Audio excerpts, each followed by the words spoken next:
deserved. The insurance company wants to get away with paying out the lowest settlement they can, but with the...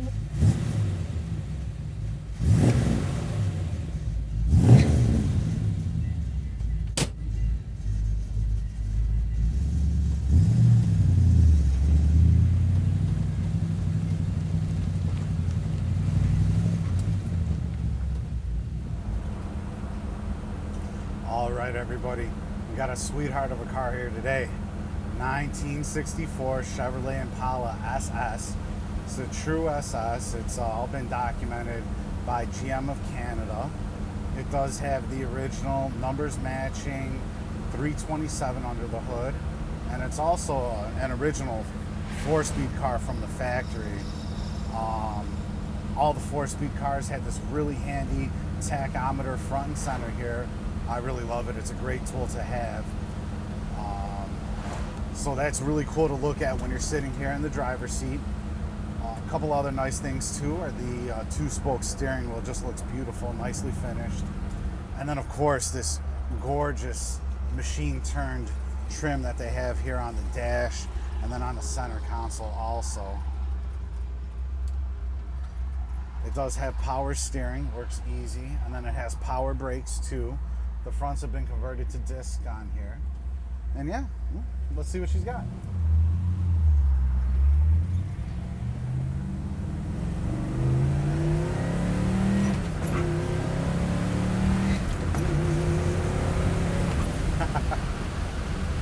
Oh man, I like this one. Smooth operator. I tell you, the owner, the guy that we bought this car from, after we purchased it, he called Jay back and he was very regretful that he sold it to us. He just knew that the fit and finish, the way that it was set up, the way that it runs was so nice of a car, and you know, he was missing it already. And you know, after a little pass like that, I can see why.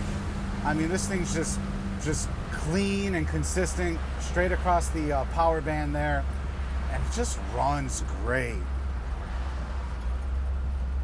Clutch is not too hard to the point where it's overbearing. The shifter got a lot of weight to it, if you will. It's like substantial when you move it. I just love the way that it feels. Love the way the seats feel too. I mean, these are really cushiony seats and got a nice little bounce to them. Just a great car all the way around. Absolutely beautiful too. Restoration completed from the ground up on it. So our shop went through this car top to bottom. Our lead mechanic drove it. We had to replace the brake master cylinder, adjust the timing, clean the carburetor, very basic stuff. So that's all done. The car is ready to cruise pretty much anywhere. I love it. I think the new owner is going to love it too. Check out all the pictures, details, and the full description on volocars.com.